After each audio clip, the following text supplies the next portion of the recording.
We have another very special distinguished guest today join the forum, who is the senior member of the Congress, who has been the chairman for more than 10 years of Conservative Opportunity Society, which is a powerful caucus in Congress as a conscience of constitutional conservatives. Let's welcome Congressman Steve King.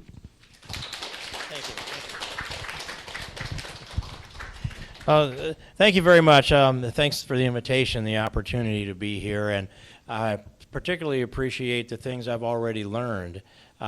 We come to this place and people say, well, we're going to learn something from Steve King giving a little speech here, maybe, but also when I come, I learn also. This is a two-way street. We benefit from each other, and we draw strength from each other, and we solidify our convictions from each other. And the tragedy that's taking place in China, and I've made one trip into the mainland, but I stopped a lot of places around the mainland, and also up into Lhasa, Tibet, and I got to look at what was going on there. And I'll start with that, because I think that it illuminates what the objective is of the mainland Chinese. And that is that they saw the unique culture of the Tibetans, and they're there in the isolated place in the Himalayas, and so they wanted to change that, and of course there's been lots of trouble there over the years. And as I left, this is a few years ago, they were just finishing the tunnel through the mountains so they could pour Chinese into Tibet to flood the communities and shift the culture away from what it was when I was there and away from what it is today. That strategy in Tibet seems to be applied across the entire continent. And I look to the west, to the Uyghurs, and to the northeast, and to where the Tuidangs are, and it seems to be the same strategy. There's a standard that the Chinese mainland government seems to want to impose on every human person in that country, and that is a standard of atheism, a standard of conformity, a behavior that looks to the state to get permission before you do anything, and to scrub out the independent thinking and scrub out the religions that are there. And here in this country, we're formed on religious freedom here in the United States of America. And so we aren't very patient with anybody that wants to trample on the religious freedoms of any people, whatever their religion is. But I appreciate Gary Bauer's statement is that we are all formed in the image of God. And there are 7 billion people on the planet. He gave us the distinction so that we can tell each other apart. And if you've ever thought about it, 7+ billion people on the planet, no two faces are the same. They can be identical twins. I guarantee you their mothers can tell the difference, even though they're identical DNA. And after a while, if you pay attention, any of us can tell the difference. But what would it be like if it was just a face and all faces were the same? Or if we all put on a mask and our voices were all the same? We wouldn't know who to trust. We wouldn't know who had promised us. We wouldn't know who had broken the promise. Our relationship with people would be so different. And God has such a vision to just give us a face that's unique. And that tells us that we're created in His image, but He gave us the distinctions to tell each other apart. That's another gift from God. And so when I look across China and I hear the ghastly stories of what they're doing to you, and the pictures that I just saw outside, where a young lady has been burned all across her face and is now deceased, it's stunning and shocking to me that any group of people would go that far to force someone into conformity and then kill them if they don't conform, to send a message to those that are still alive to conform to the directive of the nation state, the Marxist nation state that was shaped by Mao. And I would reflect on another narrative that I wish had turned out a little bit differently. But in early June this year, I boarded a plane out of Cleveland to Detroit, and the gentleman sitting next to me on the window was an Asian gentleman, and I just began to chat with him, and I said, "Are you going home?" And, "Well, not exactly." And I talked to him a little more, and he said, "I'm going to Beijing." So I said, "You're going to be in Beijing for the 30th anniversary of Tiananmen Square." And so I thought I would tell him a little bit about Chinese history. Well, I learned a little bit about Chinese history. It happens to me a lot. He said, yes, I was there 30 years ago. I was there on the square, and my friend next to me was shot to death beside me. So I'm going back with my American passport, and I'm going to buy a bottle of hooch, and I'm going to go to that spot where his blood was spilled across those stones, and I'm going to wash them clean with that bottle of Chinese alcohol. And it was a stunning thing to hear. And I talked to him about that, and I said, did you think that early June of 1989, if you had made that move in China after the wall came down in Berlin, November 9th of that same year, how much more momentum you would have had and how much harder it would have been for the Chinese military forces to go in and kill people, to put an end to this desire for freedom? And he said, yes, I've thought about that, and I believe if the timing had been different, we would have succeeded. And today we have the streets full in Hong Kong. People still reaching for that freedom and resisting the oppression that they see being perpetrated against you and your people. They do not want that to go into Hong Kong. And I remember our President George W. Bush, who said, freedom beats in the heart of every person. We all desire for freedom. And that's a gift from God in this country. And if God is going to give people in this country a gift, all people are equal across this planet, that means that gift of freedom is at least owed to you and one day needs to be served to you.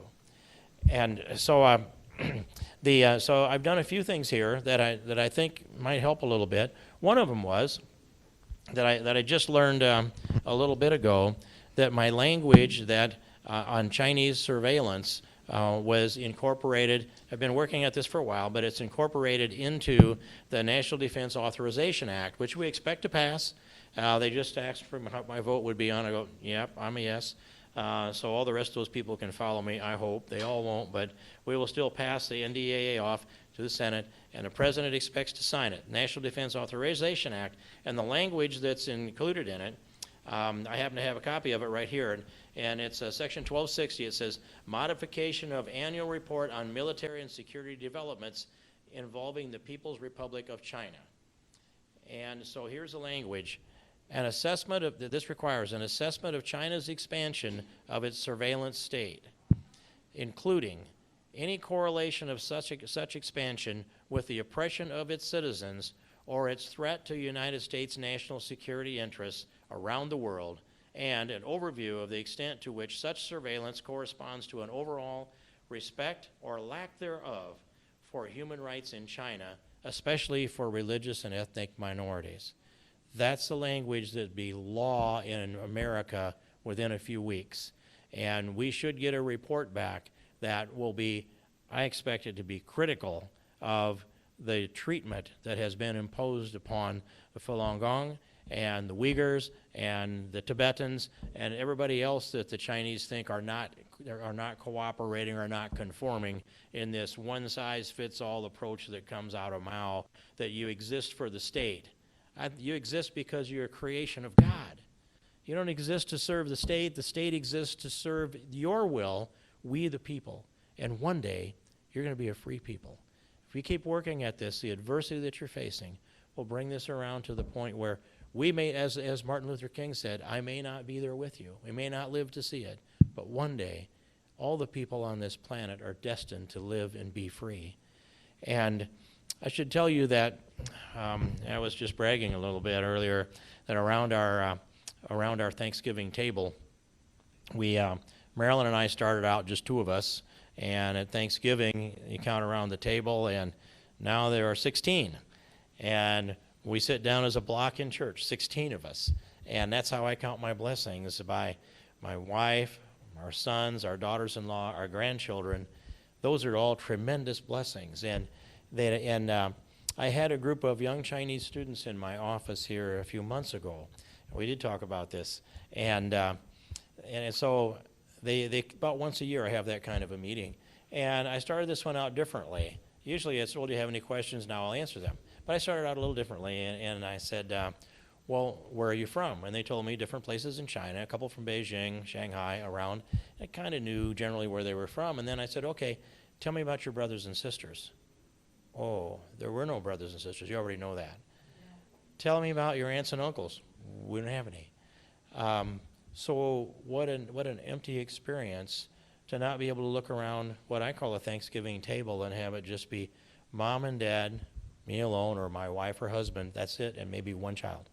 It's an empty kind of a way. God's plan is go forth, be fruitful, and multiply. And so the gift that we have here, this belief that our blessings are counted by our family and our children. And I didn't start this with the first birth of my grandchildren, but I'll say the last 4 out of 8 I did. I want to be there when they're born, and I can't wait to pick those little babies up and love them. And so I'll take that little baby off aside, away from mom and dad and the doctors and everything. This is me and this new little grandchild. And I will say, thank you, God, for this wonderful miracle that you've served up to us to love for our lifetimes this day. And I pray that this child lives a long and a healthy life and gets a good education, is productive, and is a servant to you, Lord. And the end of that long life, when you call this child home, your child, this child of God home, may the last breaths that this baby draw be freer than the first breaths that this baby has drawn this moment when this little baby is born. That's what I want to see. I want to see each generation be more free, not less free. More faithful, not less faithful. Exercise more God-given liberty, not less. And if you look around the world, even in this country, we see instances where we're conceding liberty and freedom out of a sense of security, or the idea that somehow socialism is going to serve up some things better than having to earn it yourself. And whenever you rely upon the government to provide something for you, you're sacrificing some freedom. And I want maximum freedom. And I want the vigor of all humanity to be productive and to grow our families and to make sure that they are raised in an education of faith and family and freedom. And so on these things that are before us today, I just want to make sure that I didn't leave anything out that I thought was important. But there's something I wanted to add to this, and I think it might be a good way to close if I can find it. It is okay to do a little, I'm going to find this, there's a prayer that I carry around with me, and I know where it is, I think. It is here and here, okay.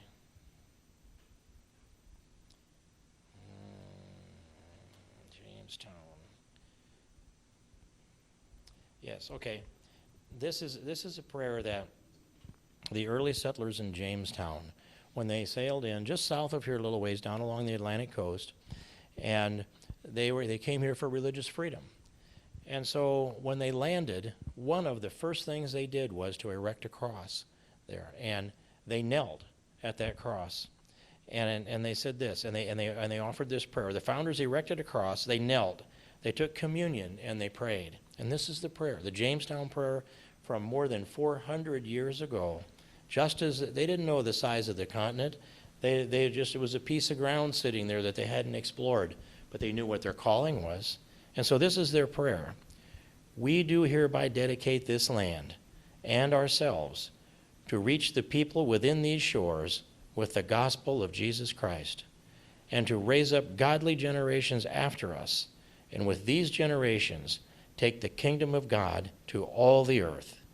May this covenant of dedication remain to all generations as long as this earth remains, and may this land, along with England, be evangelist to the world.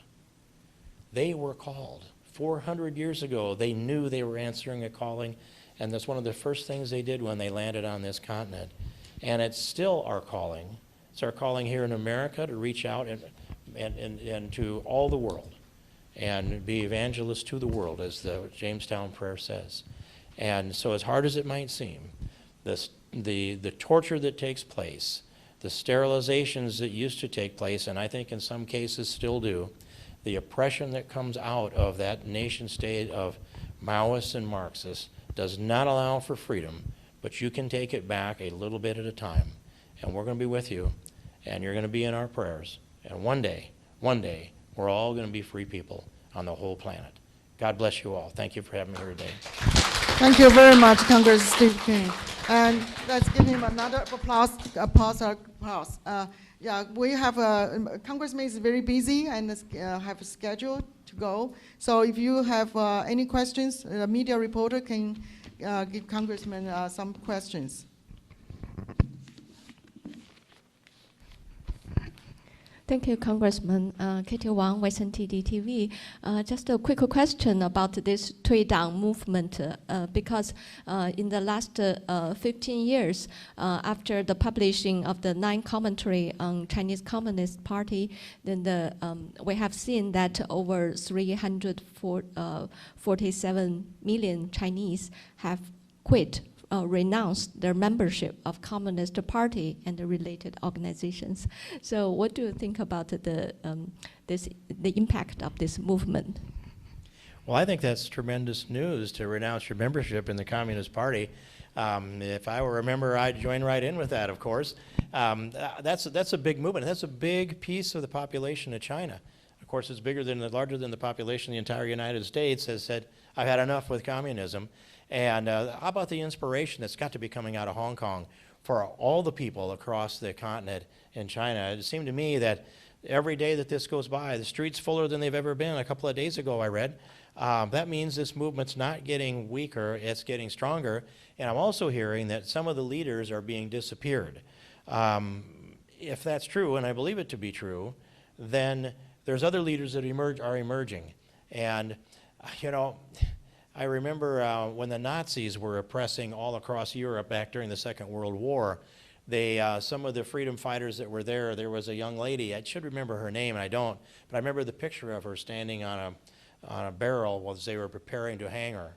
And they hung her, but right before they hung her, she said, "We want freedom and you can't hang us all." It's going to cost a price. But the price in Tiananmen Square left a marker down 30 years ago and a half years ago now.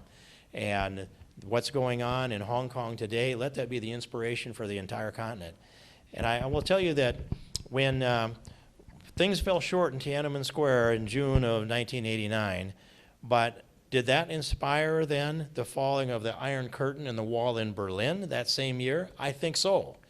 And I have a piece of that Berlin Wall in my office. I didn't show that to you. I should have. Next time in, I will do that. You ask me, I'll get it. But I have it's not a great big piece, but about this big, and it's framed. And I point to that, and I say, this piece of this wall, it is a piece of literally the Iron Curtain, and it represents the single most significant historical event in my lifetime. And that was the falling of the wall, the opening up, and for a time, freedom echoed all the way across the continent, all the way across Europe. It went past Moscow. It echoed all the way to the Pacific Ocean for a time. And we weren't able to take advantage of that and get it to take root as quickly as it needed to. And then over time, they pushed it back again and pushed it back again. But even still, that opened up a lot of the world. And if you notice, the Eastern Europeans, they are the strongest for freedom of the people we're dealing with in that continent. Because the people who have achieved their freedom most recently have the memories of living without it. And so they will more jealously protect and fight to protect that freedom that they have. And so I'm hopeful that that day comes, that we get another shot at this, but I'm inspired by Hong Kong, and I think we all should be inspired by that. And to see that a population larger than that of the United States has renounced the Communist Party. So, and I am no lover of communists. They all know that. I don't know. They're probably tapping this room. I don't care. But they have been. They are an anathema to freedom, and it's completely. You couldn't be a communist and be a faithful Christian, or you couldn't follow faith because they say you exist to serve the state, and when you no longer serve the state. Or if we can find another way, they might just kill you and take your organs or dump you in a ditch somewhere because you no longer have a function to serve the state. And it's true in communist China, it's true in North Korea. Those are probably two of the worst places in the world right now. So I hope I answered your question. You kind of lit me up with it, but, and you were the best listener in the room too, by the way. So. Any other one? Thank you so much, Congressman. Sherry Dong with Epoch Times. The CCP's persecution to Falun Gong has been going on for the last 20 years, hasn't ever stopped. And just the last month, in November, 46 Falun Gong practitioners were sentenced, and there are quite a few died under persecution. No one of them was tortured to death in the detention center in China. So what do you think the United States can do to help to stop the inhuman persecution and stop this crisis, the biggest human rights crisis? Thank you so much. Well, thank you. It's some of the things we can do here in Congress. We have passed 1 or 2 resolutions already to speak to this. And the language that's in the National Defense Authorization Act that I just read to you, that'll give us a report. And that report will be something we can look at, grab it, and decide to push even harder. So what it amounts to is that we're trying to become the conscience that needs to be imposed upon the leadership within China. And that all helps, but when you have loved ones that are being tortured and tortured to death, it's hard to be patient. I recognize that. It's very hard to be patient. I wanted to speak to something else also. I mean, all of us raise our voices, but I want to speak to something else. That's this social credit that's going on. And, well, first, I'll just back up to what I'm hearing out of the Uyghur camps, and many of those too, that they will go in and take the kids out of the home, children out of the home, put them off in a camp to try to impose the Chinese value system on them, and so then move a minder into the household, take away any of the clothes that reflect their religion, take away any of the diet that reflects their religion, get them to conform day and night to what they think is typical behavior of the kind of Chinese that they want you all to be. This, and then, okay, from that, then comes the social credit component of this, where if you do the right things, you get points that are good. If you do the wrong things, they take away points or don't award you points. I'm not sure how that works. And the simple example, I think you've all heard it, is if you have lots of social credits, then you can buy an airplane ticket to fly from Beijing to Shanghai. But if you don't have enough credits, then you have to get on the slow train that stops at every stop. And that's just one little thing. But there must be many, many others going on like that, where they're trying to control behavior through social credits. And when I sat with those young students in my office, I asked them, how's this working? And they said, well, it's not in full force across the whole country, only in some of the provinces, but it seems to be working, and so we think it's going to be nationwide pretty soon. And I'm looking at and listening and watching their body language. They were not a bit concerned about getting, their objective in life would be to earn social credits so that their lives would be a little easier. In other words, conform to the directive of the state.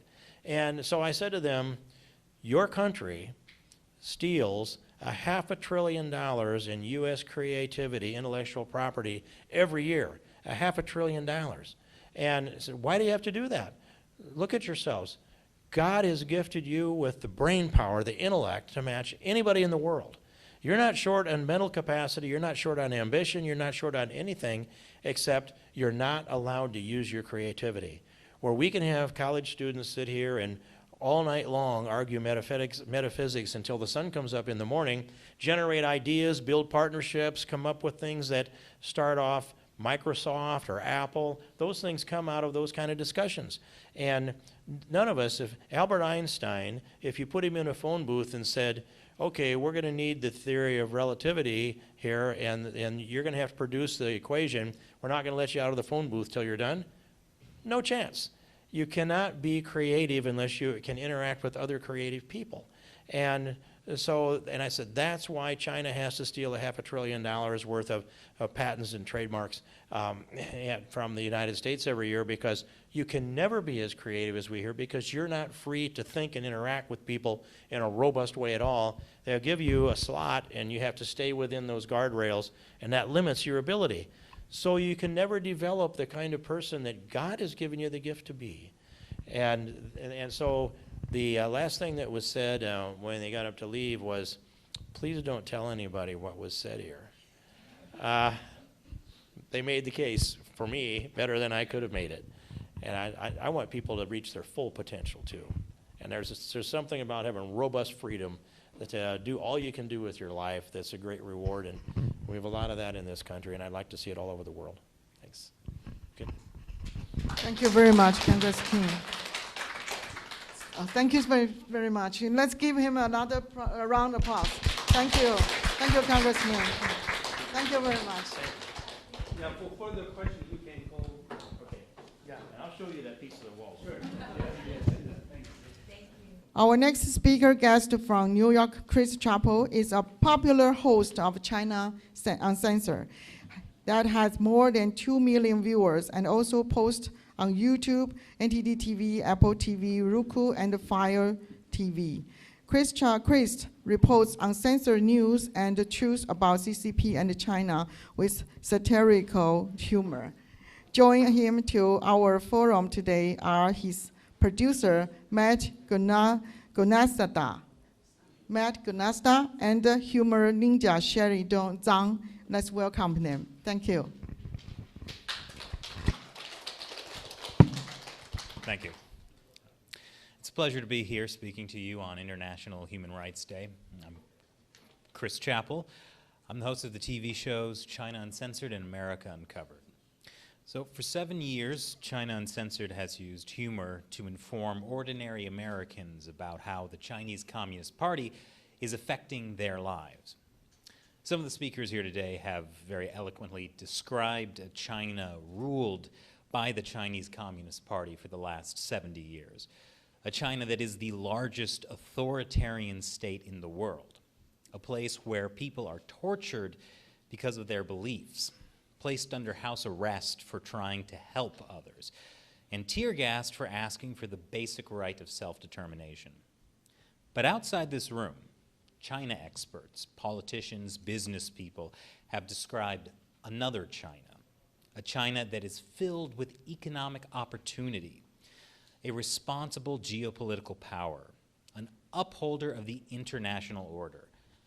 Sure, this China may have some human rights problems, but with more engagement, we can change China.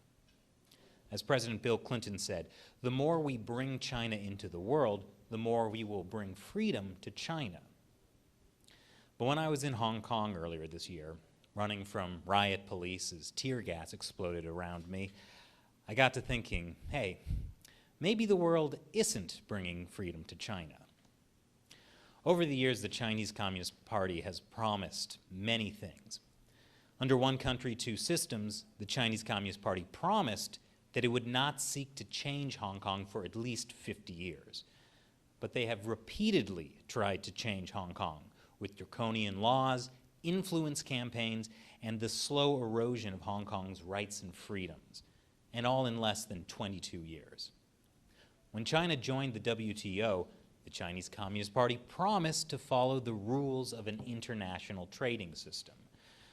But they repeatedly broke those rules with price controls, subsidies, and flagrant intellectual property theft. The Chinese Communist Party promised it would not militarize the islands it was building in the South China Sea. It broke that promise too. How long until we realize that China isn't going to keep its promises? We have fundamentally failed to understand the nature of the Chinese Communist Party. We'd like to ignore the fact that it is a communist party. Whether you call it Marxist-Leninism or Maoism or Xi Jinping thought on socialism with Chinese characteristics for the new era, communism is an ideology that is based on the idea of struggle. There is no win-win mutual cooperation, only those with power and those without. and the Communist Party must be the one with power. People who believe in engagement with China warn that if the United States gets too confrontational, that will tell the Chinese Communist Party that it can get confrontational too, and that would be bad. Because imagine if the Chinese Communist Party allowed dangerous drugs like fentanyl to be exported to the US, fueling an opioid epidemic that's killing thousands of Americans a year. Imagine if the Chinese Communist Party said it was investing in developing countries, but was really supporting authoritarian regimes, taking over the resources of these countries and trapping them in massive debt.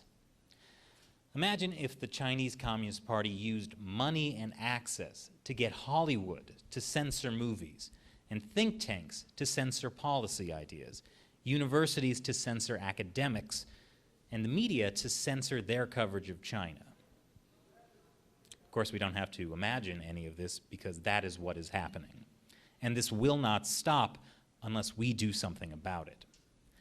The sad truth is we did not change China, but China changed us. With carrots and sticks, the Chinese Communist Party trained us to be so afraid of how they could react, what they might do, that they blinded us to what they are doing. They got us to believe that the only way to bring democracy to China is to support an authoritarian regime. But there is good news. Even after 40 years of engagement, it's not too late for America to wake up to the true nature of the Chinese Communist Party. And the first step is to look clearly and closely at what the Chinese Communist Party is doing in China and around the world, and to tell people about it. That's what everyone in this room is doing today. And just to show that things can change, recently Congress passed 2 bills supporting Hong Kong protesters as they stand up to the Chinese Communist Party. They were passed almost unanimously and signed into law by President Trump. That means Democrats, Republicans, and President Trump all agreed on something. If that doesn't convince you miracles are possible, I don't know what will. But there's still a long way to go, and the next few years are crucial. We must continue to stand up to the Chinese Communist Party. That's the only way to get the party to stand down. Once again, I'm Chris Chappell. Thanks for listening today. Thank you very much. Thank you very much. Can we broadcasting the, okay, let's do the video watching from Hong Kong Legislative Legislative Councilor Alan Leong. He's a senior barrister, the chairman of the Citizen Party of Hong Kong. He participated in 2007, the Hong Kong chief executive election. He could not join us today, so he recorded his message to the forum. I'm Alan Leong, chairman of the Civic Party in Hong Kong. Today is the 70th anniversary of the adoption of the Universal Declaration of Human Rights by the United Nations, and also the establishment of Human Rights Day.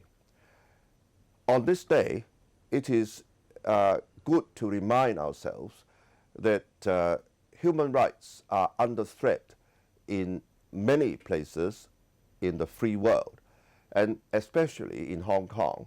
We have been in this freedom movement for more than 6 months now, and not yet seeing the final resolution of the freedom movement.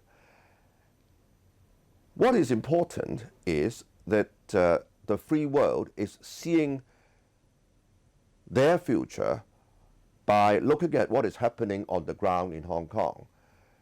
Many in the free world have reflected on how they would face the CCP, the Chinese Communist Party, by watching what is happening in Hong Kong.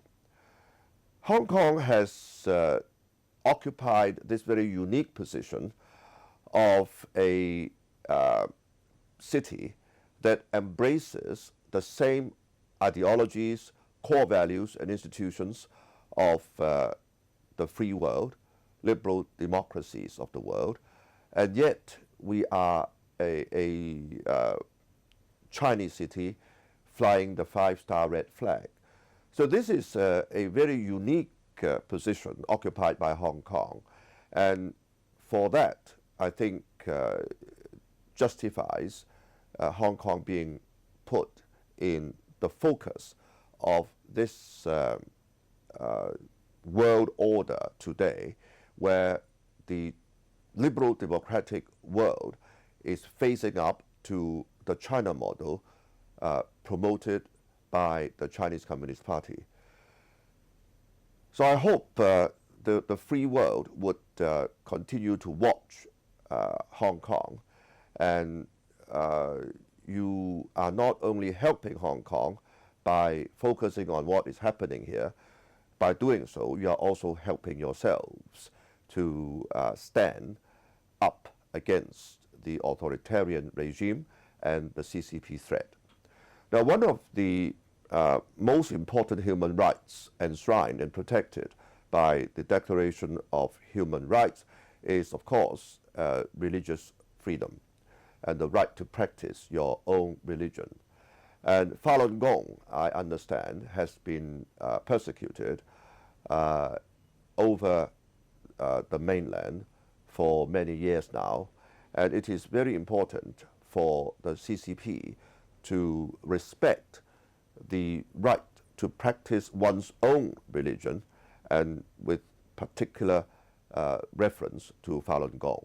So I hope that by reminding ourselves of the Universal Declaration of Human Rights today on its 70th anniversary, it will also help to make CCP aware that if it is going to respect the practice of Falun Gong in the mainland, it will also help the CCP to gain the confidence and trust of the free world, which is, I think, very important at this particular historic juncture that we are finding ourselves in today. Thank you.